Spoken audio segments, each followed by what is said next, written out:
Here at Richardson's, we're really looking forward to welcoming you aboard for your holiday. This series of videos is designed to help you enjoy boating on the Broads safely. There are several bridges over the rivers on the Broads. You'll need to ensure your cruiser is low enough to fit safely under each of these if you plan to travel on these rivers.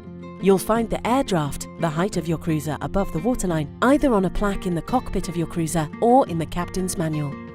You should check this against the available clearance each time you pass under a bridge, as the water level may have changed. The height of each bridge will vary according to the tide. The bridge heights for high water will be listed on your captain's manual or on the Away app. You'll also find height gauges on the approach to each bridge, which will tell you exactly how much room is available. Take plenty of time when passing under bridges. Lower the canopy and the windscreen before you approach the bridge. You should moor up to do this. Keep everyone off the deck and heads and limbs inside the cruiser until you are well clear of the bridge. Give way to boats that are moving in the same direction as the tide.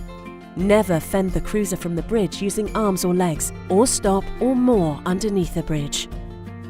Wroxham and Potter Heigham bridges are particularly low. All hire cruisers must use the bridge pilot service at these locations. There is a small charge for these services, which will ensure safer passage.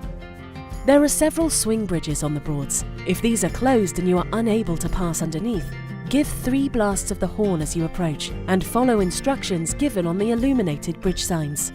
If you are approaching or leaving Great Yarmouth, you will need to time your journey to pass under the bridges safely according to the tide heights.